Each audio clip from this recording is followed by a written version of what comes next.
여러분 반갑습니다. 네, 반갑습니다. 오늘은 형식 너머의 마음이란 제목으로 주님의 마음을 나누겠습니다. 어, 오늘 본문은 오경의 한 부분입니다. 특별히 오경 중에서도 오경에 이제 스토리도 있고 법들도 있고 한데 오경 중에서도 그 중에서도 어떤 율법이 주어지는 장면입니다. 조금 특이한 장면인데 이 스토리랑 율법이 주어지는 장면이 이렇게 섞여 있거든요. 그래서 조금 특이한 장면입니다. 오늘 본문 읽어보셔서 아시겠지만 이제 어느 정도 스토리도 있고 그 다음에 하나님께서 어떤 규례를 주시는 장면도 있고 그렇습니다. 이 율법을 그래서 오늘 우리가 좀 주목해 보려고 하는데 이 율법은 이스라엘에게 하나님께서 주신 생활 양식이자 삶의 규범입니다. 이 율법은 하나님께서 이스라엘에게 주신 삶의 규범이고 생활 양식입니다. 이처럼 율법을 삶의 기준으로 살아가는 사람들을 일컬어서 우리는 하나님 백성 공동체라고 이야기를 합니다. 특히 구약에서 이 율법을 기준으로 삶을 살아가는 사람들을 보고 하나님 백성 공동체, 율법으로 하나님과 언약을 맺은 사람들을 하나님 백성 공동체라고 합니다. 이게 오늘날 예수님을 믿고 살아가는 사람들의 모임, 예수님을 믿는 사람들의 모임, 뭐죠? 교회의 기원이 됩니다. 때문에 하나님 백성 공동체의 이 삶의 방식인 율법 안에는 오늘날 교회, 즉 하나님의 자녀들이 따라 살아야 할 삶의 방식도 녹아 있습니다. 이 율법 안에는 단순히 과거의 지난 법이라고 치부할 게 아니라 이 율법 안에는 오늘 우리 교회가, 오늘 우리 그리스도인들이 따라 살아야 할 하나님께서 주신 삶의 방식이 녹아 있다는 점에서 율법은 귀한 것이고 우리가 주목해서 볼 필요가 있습니다. 오늘 본문 속에 담겨 있는 하나님 마음을 좀 차근차근 나눠보도록 하겠습니다. 오늘 본문이 조금 생소하실 수 있을 것 같아요. 나름 좀 구석에 있는 본문이기도 하고요. 뭐 잘 아시는 분들이 계실 수도 있지만 혹시 모르시는 분도 있을 수도 있으니 내용을 간략하게 조금 소개를 하겠습니다. 민수기 27장은 이스라엘이 가나안 땅에 들어가기 직전에 이제 지파별로 땅을 분배하고 있는 그 과정 중에 일어난 일입니다. 26장에서 하나님께서 이제 너희가 가나안 땅에 들어가거든 그 땅을 이제 각 지파별로 분배할 건데 그 인원수에 따라서 그 영역을 결정하기도 할 거고 특별히 그걸 제비를 뽑아야 될 거다. 제비를 뽑아서 땅을 나눠줄 거다라고 방법을 정하셨습니다. 그리고 27장에 본격적으로 이제 땅을 나누기 시작하는데 오늘 본문과 신명기 25장 그 본문을 조금 미루어 보면요. 당시 주어진 율법에 의하면 각 가문의 땅은 아버지에게서 아들에게로 상속됩니다. 아버지에게서 아들에게로. 이스라엘의 율법이죠. 이게 원칙입니다. 아버지에서 아들에게로 땅이 상속되는 게 그러니까 땅이 각 지파별로 분배가 됐는데 그 지파별로 가문별로 분배받은 그 땅은 아버지에게서 아들에게로 상속되는 게 율법적인 원칙입니다. 말하자면 땅은 남자에게 소속되어 있기 때문에 이게 무슨 말이냐면 제가 이걸 구태여 설명하는 이유가 그 배경 설명이긴 한데 그 땅이 남자에게 소속되어 있다는 말은 이스라엘의 모든 여자들은 남편 혹은 아버지 혹은 아들을 통해서 그 땅 삶의 터전을 얻을 수 있는 구조였다. 이게 뭐 요즘 이제 현대 보기에 뭐 좋다 나쁘다 옳다 그르다 얘기하려는 게 아니라 당시 처음에 제정된 율법에 따르면 그러했다라는 걸 좀 이야기를 하려는 겁니다. 어쨌든 이 여자들은 남자를 통해서 그 땅 가운데 삶의 터전을 꾸릴 수 있었습니다. 근데 이런 과정 중에서 이제 땅도 분배받고 상속받고 그러는 거잖아요. 근데 여기에 문제가 생긴 거죠. 한 가문에 이 땅을 이제 분배하는 과정 중에서 한 가문에 문제가 생깁니다. 므낫세 지파에 있었던 일인데 므낫세 지파에 슬로브앗이란 남자가 한 명 있었습니다. 이 사람도 이제 남성이었으니까 자기 가족들에게 해당하는 땅을 므낫세 지파의 땅 중에 일부분을 이제 하나님 앞에 받게 되었는데 이 사람이 문제는 아들이 없이 딸만 5을 남겨놓고 세상을 떠나게 된 겁니다. 아들이 없이 딸만 5을 남겨놓고 세상을 떠나게 된 겁니다. 그러니까 살아갈 땅을 상속받지 못하게 됐다. 이 딸들 5 입장에서는 라는 거죠. 그러니까 5딸 입장에서는 생존이 흔들리는 불안을 직면한 겁니다. 그래서 이 슬로브앗의 딸들이 5딸들이 모세와 회중들을 찾아가서 이렇게 호소하는 장면이 오늘 본문의 주된 내용입니다. 3, 4절의 내용인데 제가 한번 읽어보겠습니다. 뭐라고 호소하는지 한번 들어봅시다. 우리 아버지가, 슬로브안 얘기하는 거죠. 우리 아버지가 광야에서 죽었으나 여호와를 거슬러 모인 고라 무리에 들진 아니하고, 이게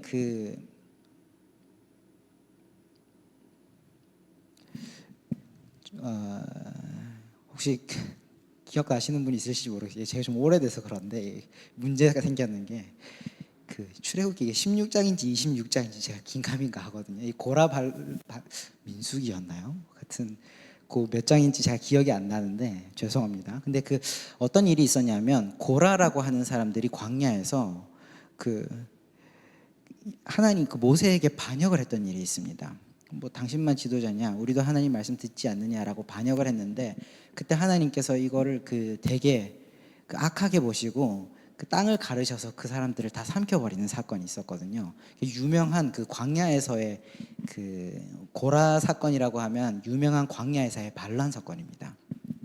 근데 그 사건이었는데 우리 아버지가 그 사건에 가담한 물인 아니었다. 그러니까 하나님한테 그렇게 벌을 받아서 이스라엘에서 끊어질 만큼의 죄를 지은 사람은 아니다라는 걸 이야기하는 거고, 다만 자기 죄로 죽었고라고 하는 거는 그냥 많은 사람들이 보편적으로 일반적으로 맞이하는 죽음처럼 그렇게 죽었다라는 이야기거든요.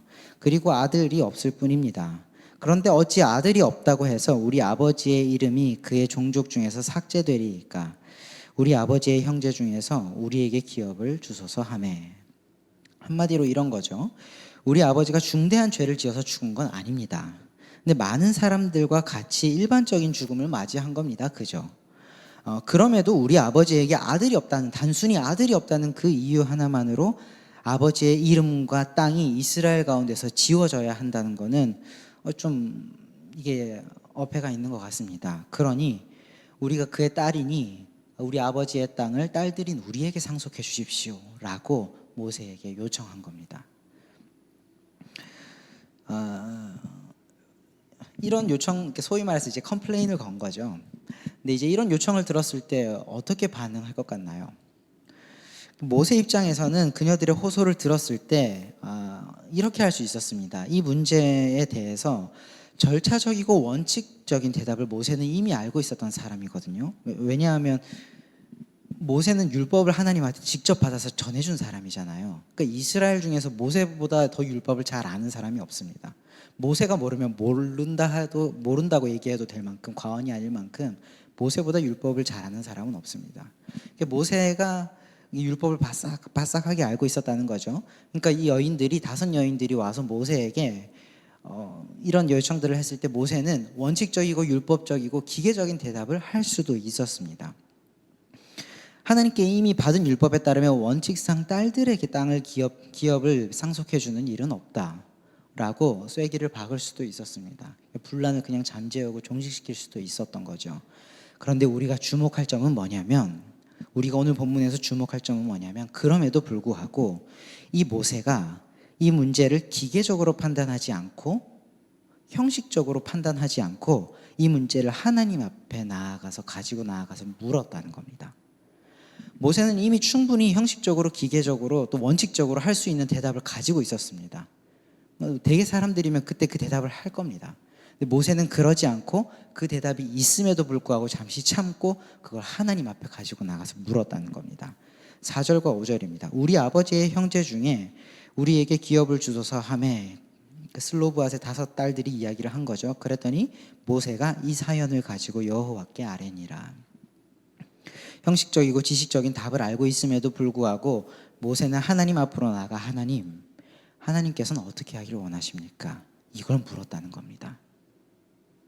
대답할 수 있다고 턱 한 게 아니라 기도하고 대답하려고 준비를 했다는 거죠.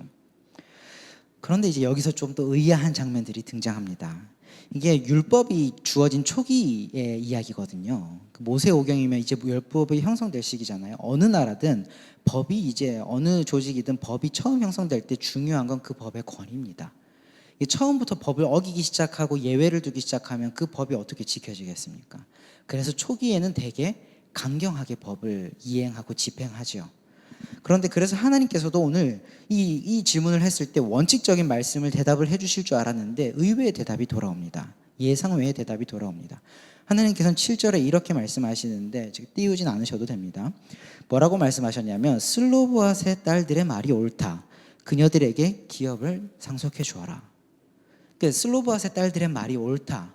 지금 하나님께서 일단 정해놓으신 율법이 하나 있는데 그거에 대해서 나름 컴플레인이란 걸 걸었는데 하나님께서 그걸 인정해 주신 겁니다. 그래, 걔들 말이 맞다. 걔들 말대로 해줘라 라고 하신 거죠. 의아한 겁니다. 하나님 입장에서는 이 여인들의 상황을 헤아리시고 납득을 하신 겁니다. 그리고 하나님께서는 이 사건을 계기로 무려 율법을 수정이라고 해야 할까요? 조금 더 정운 표현은 보완이라고 하면 좋을 것 같습니다. 율법을 보완해 주십니다. 기존의 상속과 관련된 율법에 새로운 상속 규정을 추가해 주신 겁니다. 이게 그 부수조항, 보조조항들을 달아주신 건데 그게 8절에서 11절입니다. 간략하게 요약하면 그런 겁니다. 아들이 없으면 딸에게, 딸이 없으면 그 형제에게 상속해줘라 라고 하는 것들이죠. 이전엔 이 율법이 명시적으로 이 규례가 없었는데 이걸 추가해 주신 겁니다. 그리고 이거를 모세를 통해서 명하게 해서 이스라엘의 대대에 이렇게 전례 판례로 만들어라 라고 이야기를 해서 규례로 지키게 만드신 겁니다. 이것이 이제 변경된 보완된 율법의 골자입니다. 하나님께서는 이 과정을 통해서 뭐를 가르쳐 주셨냐면 하나님께서는 내 마음이 어떤 사람이 이스라엘 민족임에도 불구하고 이스라엘에서 끊어지는 일은 내가 원치 않는 일이다. 이스라엘 사람이면 여러 조건에 재단해가지고 말도 안 되는 조건들 붙여가면서 사람들을 잘라내려는 게 내 목적이 아니라, 내가 율법을 준 목적이 아니라 이 주어진 땅을, 내가 너희에게 약속한 이 땅을 대대로 너희 가문들이 유지하고 지속하고 보존하게 하려는 것이 내 뜻이기 때문에 나는 이스라엘 가운데 누구도 이 이스라엘 공동체에서 끊어지기를 원하는 게 아니다라는 걸 이 율법을 보완해 주시는 장면을 통해서 이스라엘과 모세에게 다시 한번 명시적으로 선명하게 가르쳐 주시는 겁니다. 그런 의미가 담겨 있습니다. 근데 이 이야기가, 이런 이야기들인데 이 이야기가 사실 우리 입장에서 뭐가 그렇게 땅 좀 나누고 땅 좀 잃는 게 뭐가 그렇게 중요하냐라고 생각할 수 있겠지만 이게 이스라엘 사람들에겐 진짜 대단히 중요한 일입니다. 심각한 상황입니다. 이유는 이렇습니다. 이스라엘 공동체에서 땅을 상속받지 못했다라는 건 단순히 재산 조금 잃는 정도의 문제가 아닙니다. 이스라엘은 율법을 지킴으로써 하나님과 언약을 맺었고, 그렇게 하나님의 백성이 된 사람들에게 하나님은 이스라엘의 땅을 지파별로 나누어 주어서 가문 대대로 영원한 소유를 삼게 하셨습니다. 때문에 이스라엘에서 땅을 가진다라고 하는 건 하나님과의 언약 관계에 있다는 징표이고 하나님의 백성이라는 증거이기도 합니다. 내가 이스라엘에서 땅을 가지고 있어요. 그러면 이거 하나님께로부터 받은 땅이니까 하나님께서 날 하나님의 백성으로 인정해 주신 거고, 내가 이 땅을 지키고 있는 한 나는 하나님의 백성이야 라고 하는 그 증표가 된다는 얘기입니다. 그래서 땅을 상속받는 일은 이스라엘에게 대단히 중요합니다. 그러니까 이런 배경 때문에 땅을 잃어버린다는 것은 삶의 터전을 잃어버리는 것과 동시에 하나님의 백성에서 탈락되는 일, 즉 구원을 잃는 일로 여겨졌습니다. 말하자면 이스라엘에서 땅을 얻는다는 건 생존과 구원이 결합된 중요한 문제였다라는 거고, 이 슬로보앗의 5 딸들은 그 중요한 일에 위태로움을 느끼게 된 불안한 상황이었다라는 겁니다. 그러니 이 5 여인들 입장에선 이거 가만히 있을 수 없는 일이었죠. 구원이 걸려있는 일이었고, 가장 중요하게는 또 생존이 걸려있는 일이었기 때문에 그렇습니다. 하나님께서는 이런 상황 속에서 은혜를 베푸셔서 무려 율법도 보완해 주시면서까지 그들을 공동체 안에 품어내신 겁니다. 하나님의 섬세한 사랑이, 은혜가 느껴지는 본문입니다. 근데 이제 여기서 우리가 오해하지 말아야 할 부분이 또 하나 있는데 어떤 거냐면, 하나님께서 이 율법을 보완해 주셨다고 하니 이 처음 주셨던 율법이 그러면 불완전한 거였냐라는 의문을 가질 수 있는데 그건 오해입니다. 왜냐하면 완전하신 하나님께서 주신 것이니 그 율법이 불완전할 수는 없습니다. 하나님께서 주신 법이니 선한 법이고 완전한 법입니다. 온전한 법입니다. 다만 굳이 문제가 있다면, 굳이 문제를 꼬집어야 한다면 그건 율법 속에 담겨 있는 어떤 법이든, 법이 이제 제정됐을 때 목적과 의도가 있지 않습니까? 하나님께서 우리 사람들에게 법을 주셨을 때도 그 법을 주신 의도와 목적이 있습니다. 그러니까 굳이 이 상황에서 문제를 좀 꼬집자면, 율법 속에 담겨 있는 하나님의 의도를 제대로 실현시키지 못한 인간의 연약함이 문제라면 문제일 수 있을 겁니다. 그래서 하나님께서는 이 율법을 폐기하는 방향을 선택하지 않으시고 율법에 담긴 하나님의 의도가 더 선명하게 드러나는 방향으로 보완해 주시고 새롭게 가르쳐 주신 겁니다. 이게 여담이지만 모세에게 율법을 주셨던 이 하나님과, 그래서 예수님이 이 지점에서 한 하나님이 맞으시구나 라고 하는 게 느껴지는 본문이기도 합니다.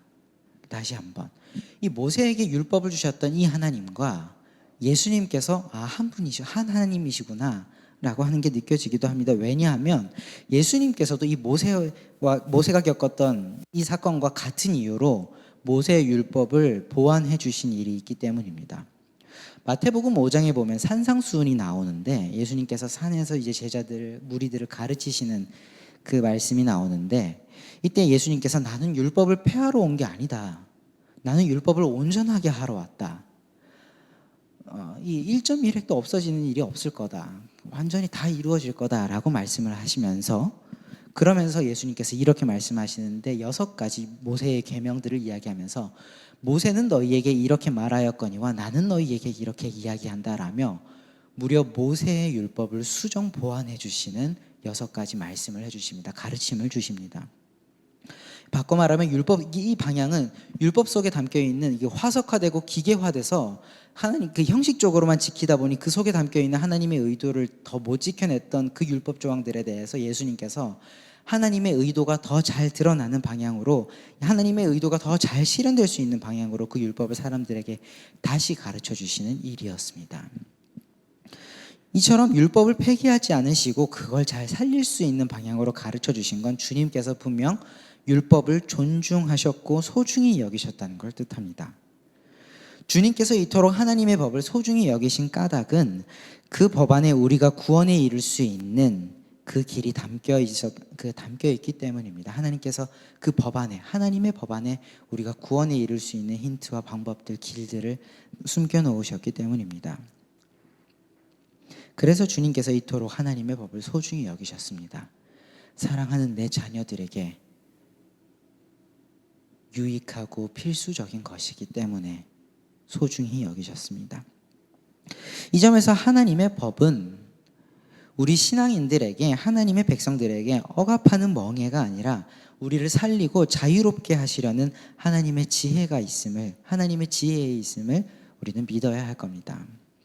신명기 10장 13절에 보면 이 모세는 율법에 대해서 이렇게 이야기합니다. 내가 오늘 내게 명하는 여호와의 명령과 규례를 지켜야 되지 않겠냐. 왜냐하면 이 율법은 곧 너희의 행복을 위한 것이기 때문이다. 명시적으로 이렇게 딱 쐐기를 박습니다. 모세는 하나님의 율법을 모세는 하나님께서 이 율법을 주신 본질적인 목적을 알고 있었던 겁니다. 너희의 행복을 위하여 주신 하나님의 규례들이다, 명령들이다. 그러니까 바꿔 말하면 이 율법의 목적이, 이건 우리도 오해하지 말아야 하는 건데, 바꿔 말하면 이 율법의 목적이 기계적인 집행은 아니란 걸 알았던 거죠. 율법은 기계적인 집행을 위해서 우리에게 주어진 게 아닙니다. 딱 가지고 있다가 넘어가나 안 넘어가나 있다가 보고 있다가 딱 넘어가는 거 보고 이렇게 치려고 있는 게 아니다는 겁니다. 그래서일 겁니다. 모세는 슬로바의 딸들이 찾아왔을 때 이 율법을 기계적으로 적용하지 않았습니다. 형식적으로 절차상 정당하면 된다라고 이야기하지 않았습니다. 율법을 집행할 지식이 선명하게 있었음에도 불구하고 모세는 구태여 하나님에게 나아가 기도했습니다. 하나님은 어떤 걸 원하십니까? 비록 율법에서 명시적으로 제게 이렇게 말씀하긴 하셨으나 하나님은 무엇을 원하십니까? 다시 하나님의 뜻을 물은 겁니다. 이미 지식적으로 알고 있는 율법 조항보다 하나님의 마음을 더 중요하게 생각하고 하나님의 뜻을 먼저 구한 겁니다. 하나님께서는 모세의 이런 행동을 통해, 이런 선택을 통해 슬로봇의 딸들이 이스라엘 가운데서 배제되지 않도록 구원하셨습니다. 이 귀한 마음을 통해서, 이 귀한 믿음의 선택을 통해서 하나님께서는 다섯 영혼, 나아가서 그 가문을 살리시고 구원하셨습니다. 오늘 교회, 그러니까 예수님을 믿는 사람들이라 불리는 우리도 하나님께 이렇게 쓰임받기를 소망합니다. 교회 생활을 할 때뿐 아니라 일상생활 속에서도 우리는 많은 원칙과 매뉴얼 속에 살아갑니다. 때로는 어떤 사안에 있어서 원칙대로 적용하는 것이, 원칙대로 처리해버리는 것이 쉬울 수도 있습니다. 오히려는 원칙이 있음에도 불구하고 이거를 자꾸 상황을 헤아리고 고려하고 여러 가지를 고민하는 게 번거롭고 귀찮은 일이 될 수도 있습니다. 그러나 우리는 무정하게 원칙을 세우는 선택 앞에서, 그런 선택에 앞서서 하나님의 마음이 무엇일까를 고민하는 사람들이면 좋겠습니다. 조금 번거롭더라도 사람과 상황을 섬세하게 헤아릴 수 있는 여유와 사랑을 가진 사람들이 되면 좋겠습니다. 이건 원칙과 매뉴얼을 무시하자는 이야기는 아닙니다. 예수님께서 율법을 존중하셨듯이 우리에게도 원칙과 매뉴얼은 소중한 겁니다. 공동체의 질서와 어떤 갈등을 조율하는 효율성, 이런 것들을 생각할 때 중요한 겁니다. 다만 이 원칙과 매뉴얼들이 어떻게 하나님의 뜻과 충돌하지 않게 지켜질 수 있을까를 우리는 최소한 그 단계의 고민을 하면 살자라는 겁니다. 하나님의 자녀들이니. 가령 교회 생활을 하다 보면 교회에 처음 오는 사람들 중에 교회의 문화와 언어에 익숙하지 않은 분들이 간혹 있습니다. 그런 분들에게 다짜고, 우리 중에 그런 사람들은 없을 것 같긴 하지만 그런 사람들에게 다짜고짜 찾아가서 교회에선 이래야 되고 그런 건 하면 안 되고, 이런 신앙적인 규범들을 원칙적으로 막 기계적으로 제시를 먼저 하기보다는 이 사람의 마음에 신앙의 뿌리를 내리기 위해선 내가 무엇을 해야 할까를 좀 먼저 고민하는 우리가 됐으면 좋겠습니다. 율법주의를 좀 넘어서 보자라고 하는 겁니다. 그것이 모세와 예수님께서 하셨던 일과 결이 같은 일이라 믿습니다. 또 우리 일상생활 속에서도 적용해 볼 수 있을 겁니다. 직장 생활을 하거나 학교 생활을 하면서 무언가 지적해야 되고 무언가 원리 원칙을 따져야 하는 일이 생길 수 있습니다. 그런데 그런 일이 발생하더라도 하나님께서는 이 사람에게 어떤 말을 해주고 싶으실까? 하나님께서는 이 상황 가운데 무엇을 하기를 원하실까를 원리 원칙을 집행하기 이전에 먼저 고민해 봤으면 좋겠습니다. 하지 말라는 게 아니라 그 이전에 하나님의 마음을 먼저 헤아리는 시간이 꼭 있었으면 좋겠다라는 겁니다.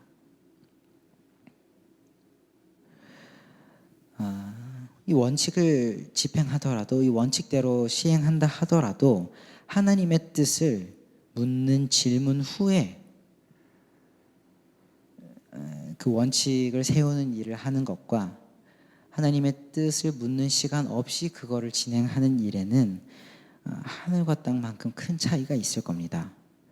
사람을 살리고 세상을 밝히시려는 하나님의 뜻을 따라 우리가 하는 표현도 달라질 것이고, 우리가 하는 행동도, 우리가 반응하는 그 온도도 달라질 겁니다. 그렇게 되기를 기대합니다. 이를 위해서 간단한 제안을 좀 해드리자면, 어떤 선택을 하기 이전에, 어떤 말을 뱉기 전에 잠깐 시간을 좀 벌어보셨으면 좋겠습니다. 말을 꼭 해야 되는 상황이에요. 그러면 그 전에 잠깐 화장실 다녀올게 라고 하든지, 나 물 한 잔만 좀 마시고 올게 라고 시간을 잠깐 버셔서 잠깐 기도해 보면 좋겠습니다. 하나님, 모세가 했던 것처럼 이런 상황인데, 속으로 잠깐이면 기도하잖아요. 10초 안 걸리거든요, 이런 기도들은. 하나님, 이런 상황인데 하나님은 어떻게 하기를 원하십니까? 한마디만 진지하게 물어보시면 좋겠습니다. 그러면 내 마음에서 불쑥 툭 튀어나가려고 했던 그 말과 행동이랑 결이 다른 말과 행동이 나올 수도 있고, 아니면 내가 하려고 했던 그 말에 확신이 생길 수도 있겠습니다. 그러나 그 기도를 한 후에 하는 행동은 하지 않은 것과는 천지 차이일 겁니다. 말씀을 맺겠습니다. 하나님의 자녀들은 무정한 원칙주의자들이 아닙니다.